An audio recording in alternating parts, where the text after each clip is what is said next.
Kiai Haji Abdurrahman Wahid atau akrab disapa Gus Dur adalah tokoh muslim Indonesia dan pemimpin politik yang menjadi presiden Indonesia keempat.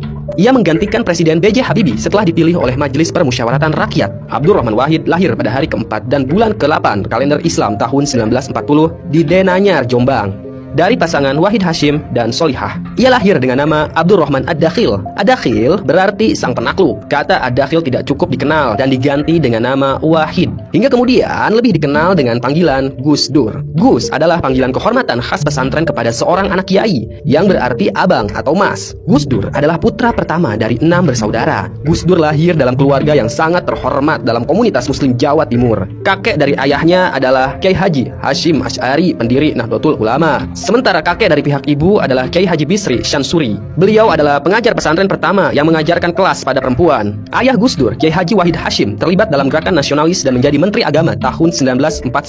Ibunya Nyai Haja Solehah adalah putri pendiri pondok pesantren Denanyar, Jombang. Gus Dur secara terbuka pernah menyatakan bahwa ia memiliki darah Tionghoa. Menurutnya, ia adalah keturunan dari Tan Kim Han yang menikah dengan Tan Alok, saudara kandung Raden Patah, yang tak lain adalah pendiri Kesultanan Demak. Pada tahun 1944, Gus Dur pindah dari Jombang ke Jakarta, tempat ayahnya terpilih menjadi ketua pertama Partai Majelis Syuro Muslimin Indonesia atau Masyumi, sebuah organisasi yang berdiri dengan dukungan tentara Jepang yang saat itu menduduki Indonesia. Gus Dur kembali ke Jombang dan tetap berada di sana selama Perang Kemerdekaan Indonesia melawan Belanda. Pada akhir perang tahun 1949, Gus Dur pindah ke Jakarta dan ayahnya ditunjuk sebagai Menteri Agama. Gus Dur belajar di Jakarta, masuk SD Kris sebelum pindah ke SD Matraman Perwari. Gus Dur juga diajarkan membaca buku non-muslim, majalah, dan juga koran oleh ayahnya untuk memperluas pengetahuannya. Gus Dur terus tinggal di Jakarta dengan keluarganya meskipun ayahnya sudah tidak menjadi Menteri Agama pada tahun 1952. Kemudian pada April 1953, ayahnya Gus Dur meninggal dunia akibat kecelakaan mobil. Pendidikan Gus Dur pun berlanjut hingga tahun 1954. Ia masuk sekolah menengah pertama, dan pada tahun itu ia tidak naik kelas. Ibunya lalu mengirim Gus Dur ke Yogyakarta untuk meneruskan pendidikannya dengan mengaji kepada Kiai Haji Ali Maksum, tepatnya di pondok pesantren Krapyak, dan belajar di SMP. Setelah lulus dari SMP, Gus Dur pindah ke Magelang untuk memulai pendidikan muslim di pesantren Tegal Rejo.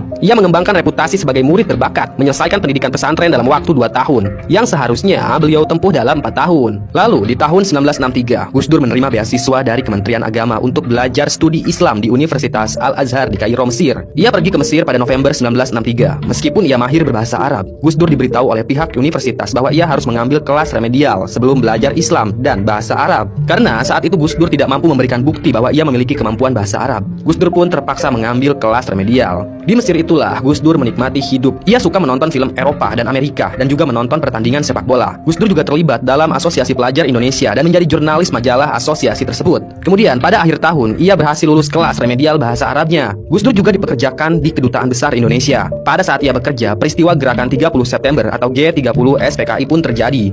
Jenderal Soeharto menangani situasi di Jakarta dan upaya pemberantasan komunis dilakukan. Sebagai bagian dari upaya tersebut, Kedutaan Besar Indonesia di Mesir diperintahkan untuk melakukan investigasi terhadap pelajar universitas dan memberikan laporan kedudukan politik mereka. Perintah ini diberikan pada Gus Dur yang ditugaskan untuk menulis laporan. Singkat cerita, Gus Dur bukan hanya belajar di Mesir, tapi ia juga sempat belajar di Baghdad. Gus Dur punya keinginan untuk melanjutkan kuliah di Universitas Leiden, namun beliau kecewa karena pendidikannya di Baghdad kurang diakui. Maka dari itu, dari Belanda, Gus Dur pergi ke Jerman dan Prancis sebelum kembali ke Indonesia tahun 1971.